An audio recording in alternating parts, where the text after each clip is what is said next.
मैं हूं आपका टीचर सच्चिदानंद पांडे और मैं आपका वेलकम करता हूं अपने YouTube channel self study helper.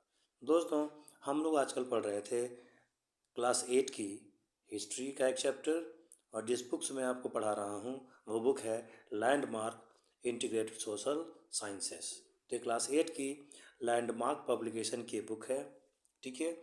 और अभी कुछ ही दिनों पहले मैंने हिस्ट्री के चैप्टर 8 का फर्स्ट पार्ट का वीडियो बनाया था, ठीक है। इस चैप्टर को मैंने वुमन एंड रिफॉर्म, इस चैप्टर का नाम है। तो इस चैप्टर को मैंने 2 पार्ट में बांटा था। तो अगर आप लोग फर्स्ट पार्ट नहीं देखे हैं तो वीडियो के डिस्क्रिप्शन में जाइए, वहाँ आपको इसका लिंक मिल जाएगा, पूरी प्लेलिस्ट मिल जाएगी, चैप्टर 1, 2, 3 भी मिल जाएगा, उसको देख लीजिएगा, वहाँ से आपको मिल जाएगा लिंक देखने का। और नहीं तो आप एक काम और कर सकते हैं कि आप चैनल के होम पेज पर जाएंगे तो वहाँ भी आपको लिंक मिल जाएगा, सारे वीडियोस मेरे मिल जाएंगे। इसके साथ साथ मैंने न्यू लॉन्गमैन विस्टास, अगर इस पब्लिकेशन की बुक आपके स्कूल में चलती होगी तो उसके तो पूरे के पूरे चैप्टर्स के वीडियो मैंने डाल रखे हैं, ठीक है। तो आइए फिर शुरू करते हैं। तो यहाँ तक मैंने आपको बता दिया था, ठीक है। पेज नंबर 85 तक हो गया था और अब मैं आपको पढ़ाऊँगा पेज नंबर 86 का। स्टूडेंट्स, आगे बढ़ने से पहले वीडियो को लाइक कर दीजिए, चैनल को सब्सक्राइब कर दीजिए, बेल आइकन दबा दीजिए और ऑल पे अपना नोटिफिकेशन सेलेक्ट कर लीजिएगा। तो जो ही मैं कोई नया वीडियो अपलोड करूँगा आपको उसका नोटिफिकेशन आपको मिल जाएगा, उसका मैसेज आपको मिल जाएगा। एक और इम्पॉर्टेंट बात क्या है कि मैं हर संडे को दिन में 12 o'clock यानी 12 बजे लाइव रहता हूँ। तो लाइव आ करके आपको जो भी क्वेश्चंस पूछना है, जिस भी बुक से सोशल साइंस में, हिस्ट्री, ज्योग्राफी, सिविक्स, जिसके भी क्वेश्चंस पूछने हैं आप क्वेश्चंस पूछ सकते हैं, ठीक है। पिछले संडे कोई इम्पोर्टेंट वर्क की वजह से मैं लाइव नहीं हो पाया था, उसके 2 पिछले संडे से मैं लाइव था, ठीक है। तो उसमें बहुत से आपके क्वेश्चंस के आंसर आपको मिल जाएंगे, आप उसको भी देखते रहिएगा। कल क्रिसमस है तो एडवांस में सबको क्रिसमस की बहुत बहुत शुभकामनाएं, बहुत बहुत मुबारकबाद। तो कल भी मैं 12 बजे या 12 बजे, 12 o'clock के आसपास मैं लाइव रहूँगा, ठीक है।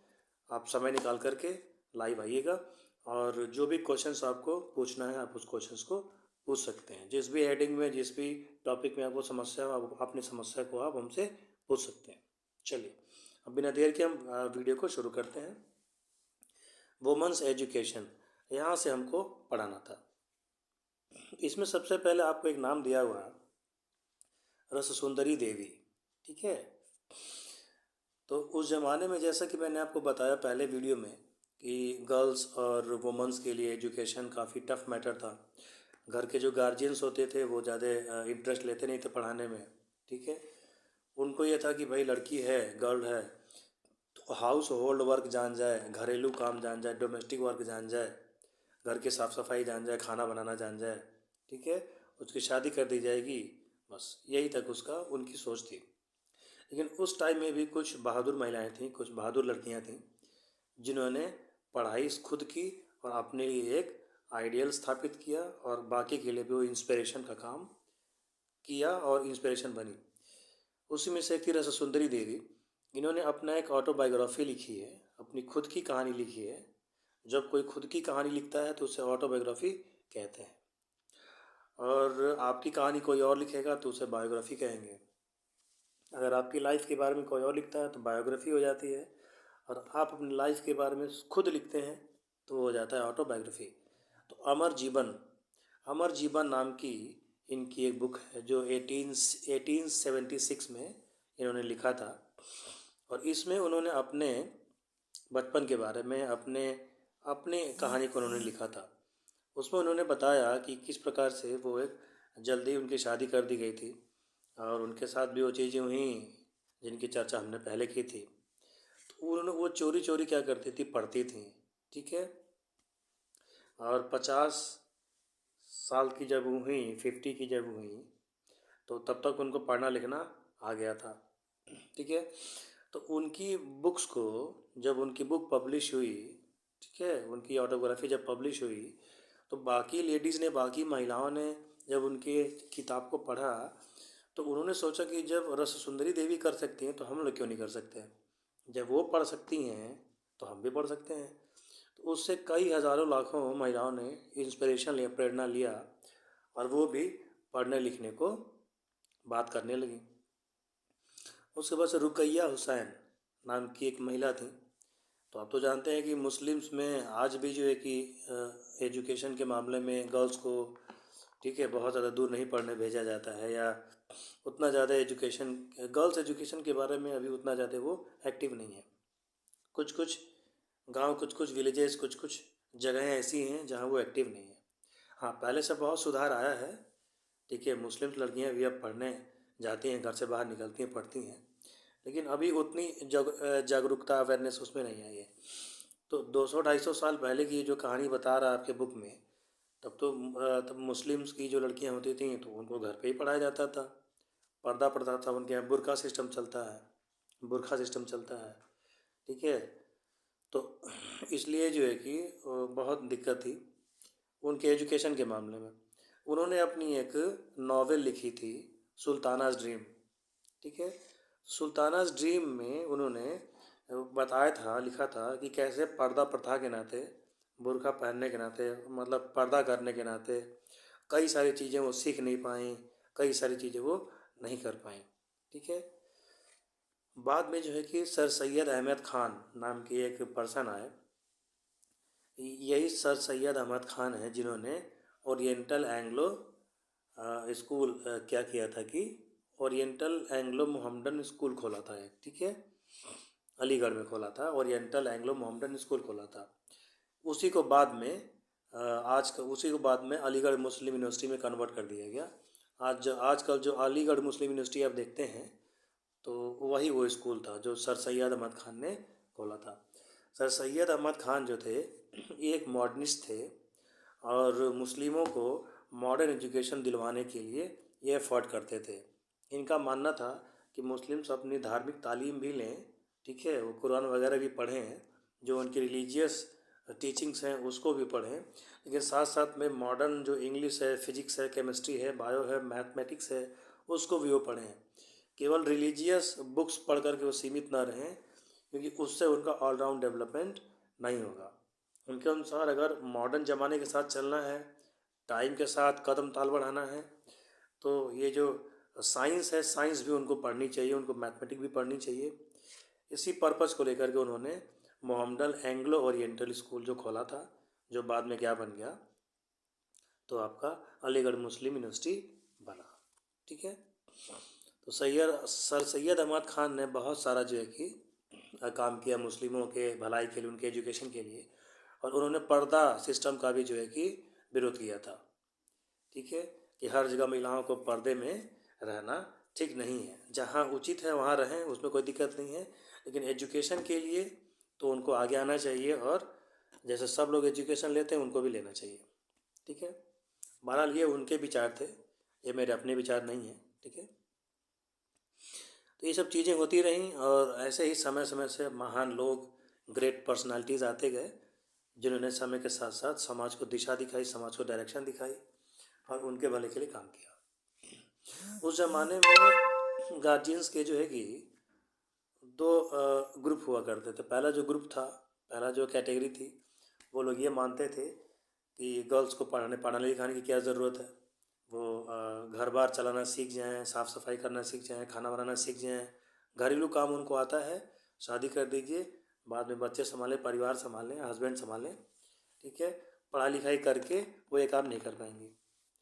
धीरे धीरे जब ऐसे ग्रेट पर्सनालिटीज़ आए, तो और भी टाइप के लोग आए, तो उन्होंने जब जागरूक करना शुरू किया और अवेयरनेस फैलानी शुरू की, तो बाद में ऐसे लोग भी आए, ऐसे लोग भी बने, तैयार हुए, जो ये मानते थे कि नहीं नहीं भाई, हाउस होल्ड चीज़ों के साथ साथ, घरेलू काम के साथ साथ अगर लड़की पढ़ी लिखी हो तो और अच्छे से वो सारे काम कर सकती है, और अपने फैमिली के डेवलपमेंट को आगे बढ़ा सकती है, अपने फैमिली के लिए वो अच्छी साबित हो सकती है, ठीक है। ये लड़की पढ़ी लिखी रहेगी तो उसके जो बच्चे होंगे वो उनको खुद पढ़ा सकती है, और एजुकेशन का माहौल वो बना सकती है। तो बाद में लोगों ने ये मान लिया और स्वीकार करना शुरू किया कि लड़की को पढ़ाना जो है कि उसके फ़ायदे में है, उसके हित में है, उसको वो फ़ायदा ही करेगा, नुकसान नहीं करेगा। धीरे धीरे क्रिश्चियन मिशनरीज़ ने वेस्टर्न से जब वो आए तो क्रिश्चियन मिशनरीज़ ने स्कूल कॉलेज खोलने स्टार्ट किए और उन स्कूल कॉलेजेस में, ठीक है, गर्ल्स को भेजा जाने लगा पढ़ाने लिखाने के लिए। ठीक है, अब आगे आते हैं, इस पार्ट को हम देखते हैं। ठीक है, तो उसमें जो है कि धीरे धीरे एक एक इक्का दुक्का करके लोग सामने आए। तो जो अपने लड़कियों को स्कूल भेजता फिर उसको बुरा भला कहा जाने लगा, उसकी सोसाइटी में क्रिटिसाइज़ किया गया, उसको आलोचना किया गया कि आप लड़कियों का मन बढ़ा रहे हैं। ठीक है, बाद में वो और चीज़ की डिमांड करेगी तो आपको और पूरा करना पड़ेगा। इस प्रकार की बातें पहले होती थी, लेकिन बहुत से लोगों ने ध्यान दिया, बहुत से लोगों ने ध्यान नहीं दिया, तो वो अपना आगे बढ़ते चले गए। उसके बाद से इसमें बता रहा है कि ब्रिटिश रूल के अंडर, ठीक है, JED बेथून, ठीक है, ये प्रेसिडेंट थे काउंसिल ऑफ एजुकेशन के। इन्होंने कलकत्ता की स्पेलिंग देखिएगा।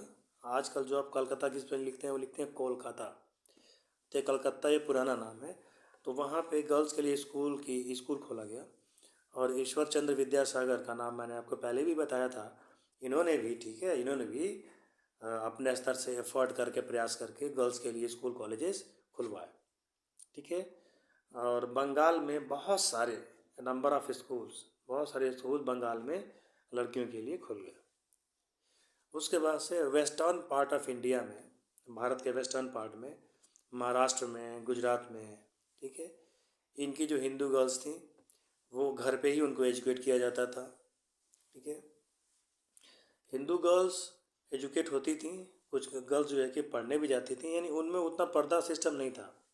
ठीक है,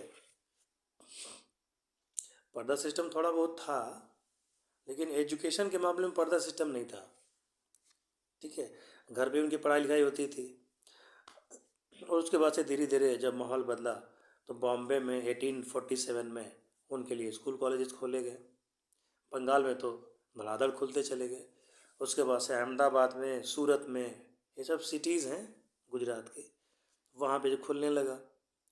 सावित्री बाई फुले, ये एक बहुत बड़ा नाम है गर्ल्स एजुकेशन को डेवलप करने के लिए, वुमन एम्पावरमेंट जिसे आप कहते हैं, उसमें इनका बहुत बड़ा कंट्रीब्यूशन रहा है। सावित्री बाई फुले जो थी, ठीक है, इनको फर्स्ट वुमन टीचर माना जाता है महाराष्ट्र में।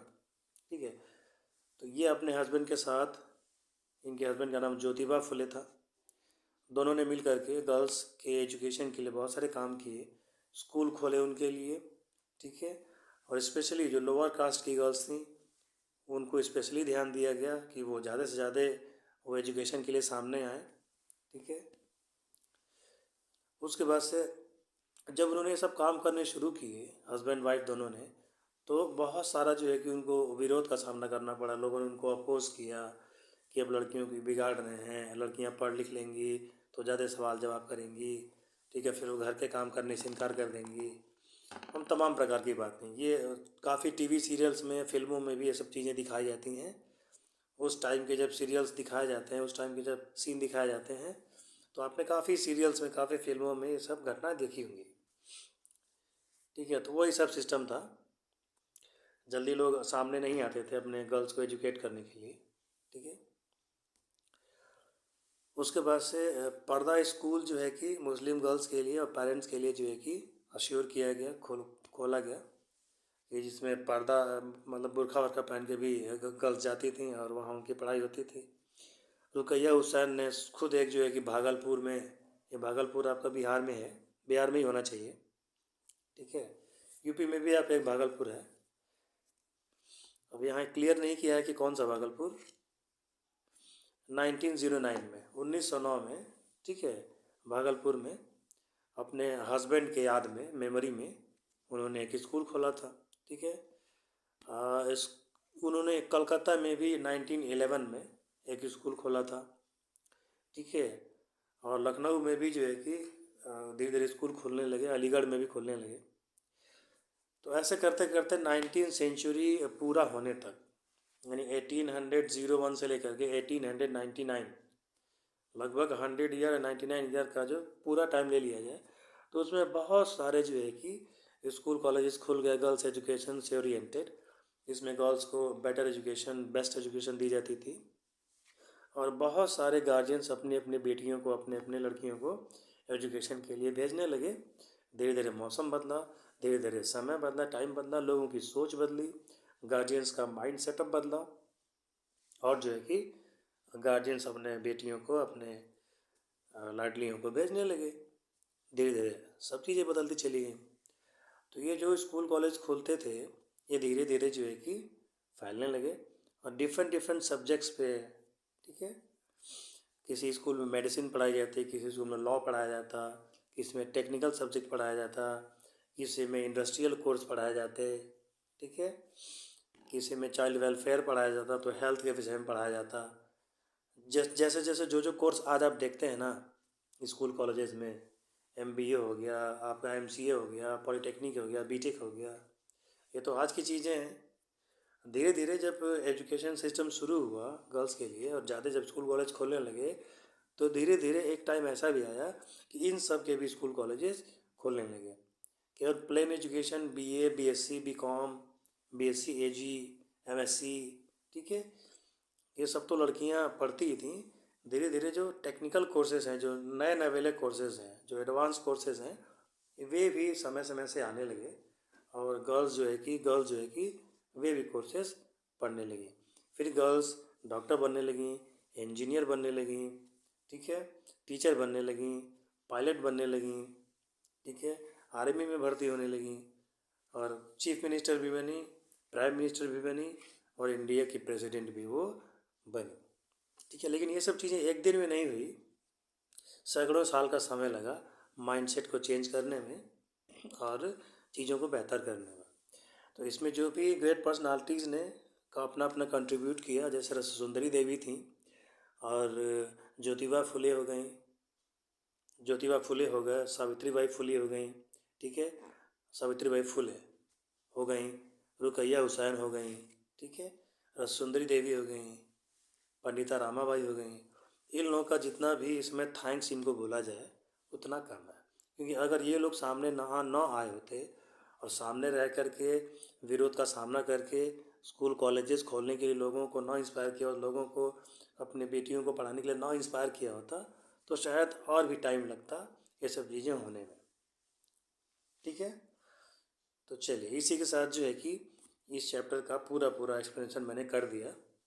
बहुत जल्दी आपसे मैं मिलता हूँ चैप्टर नंबर 7 के एक्सप्लेनेशन से, या फिर मैं चैप्टर नंबर 9 का एक्सप्लेनेशन आपको करूँगा, ठीक है। वीडियो में अगर कोई कमी हो, या और भी बेहतर वीडियो इससे कैसे बनाया जा सकता है, तो आप मुझे कमेंट करके ज़रूर बताएंगे। कहाँ से आप देख रहे हैं मुझे, और ठीक है, किस सिटी से देख रहे हैं, ये कमेंट करके आप ज़रूर बताएंगे। वीडियो आपको कैसा लगा ये आप बताएंगे, और वीडियो को अपने दोस्तों के बीच, अपने स्टूडेंट्स के बीच इसको शेयर करना बिल्कुल मत भूलिए, क्योंकि आप ही हैं जो मुझे इंडिया के हर बच्चे तक पहुंचा सकते हैं, ठीक है। चलें, तो चलते हैं फिर। जय हिंद, जय भारत।